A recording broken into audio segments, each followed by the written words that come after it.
Il faut que nous, chefs d'État africains, nous arrêtons de nous comporter donc en marionnettes qui dansent à chaque fois que les impérialistes tirent sur les ficelles. Les questions que mes générations se posent sont les suivantes, si je peux me résumer.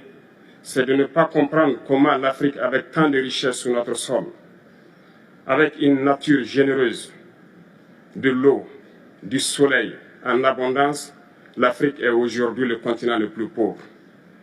L'Afrique est un continent affamé. Et comment se fait-il que les chefs d'État traversent donc le monde à mendier? Voici des questions que nous nous posons et que nous n'avons pas de réponse jusque-là. Salut les amis, salut tout le monde et bienvenue une fois de plus sur votre chaîne d'information préférée, Club Info.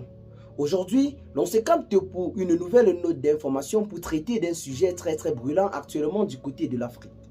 Il s'agit du récent discours du capitaine Ibrahim Traoré, président du Burkina Faso, qui a récemment recadré la France en dévoilant ce qu'il qualifie de plan macabre contre les pays africains.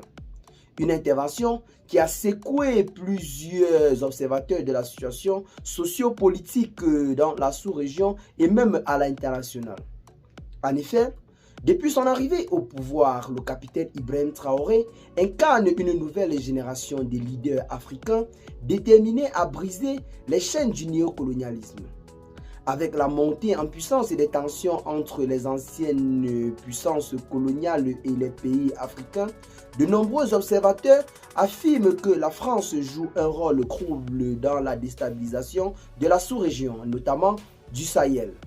Entre exploitation de ressources naturelles et ingérence politique, les accusations fusent de tous bords. Le capitaine Ibrahim Traoré, dans un discours direct et sans détour, a affirmé que certaines puissances occidentales telles que la France orchestrent des plans pour maintenir les nations africaines dans un état de dépendance. Il pointe du doigt des stratégies telles que le soutien aux groupes armés et des pressions économiques. Dans son allocution récente, Ibrahim Traoré n'a pas mâché ses mots. Il a dénoncé des pratiques qu'il qualifie de néocolonialistes et a rappelé que l'Afrique doit se lever pour protéger sa souveraineté autant pour nous. Selon lui, des interventions étrangères déguisées en mission de stabilisation ou d'aide humanitaire cachent souvent des intérêts géopolitiques visant à exploiter les richesses africaines telles que l'or, l'uranium, le pétrole et bien d'autres. Il a appelé les jeunes Africains à se mobiliser pour défendre leur nation et construire un avenir débarrassé de l'influence étrangère. Il affirme clairement que, je cite, « Notre suivi ne dépendra plus de ceux qui nous exploitent », fin de citation, a-t-il clairement déclaré. Cette prise de position a suscité des réactions très contrastées. En Afrique, de nombreux citoyens saluent le courage du capitaine Ibrahim Traoré, le voyant comme un véritable symbole de la résistance et du renouveau africain. En revanche, du côté de l'Occident et dans d'autres pays, cela a plutôt suscité de véritables tensions diplomatiques. Des analystes estiment que ce discours marque un tournant décisif dans les relations entre l'Afrique et la France. De plus en plus, les pays africains semblent suivre l'exemple du Burkina Faso qui, depuis la prise du pouvoir par le capitaine Ibrahim Traoré, a décidé de tourner véritablement la page du néocolonialisme en faisant partie tous les militaires français présents sur son territoire.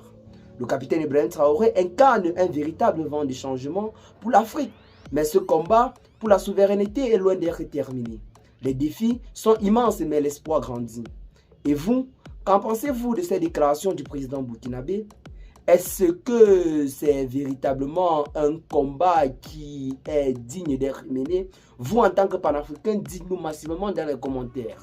En ce qui concerne notre chaîne, nous tenons une fois de plus à féliciter la bravoure et le courage de ce grand homme politique, notamment un digne successeur et héritier du capitaine Thomas Sankara.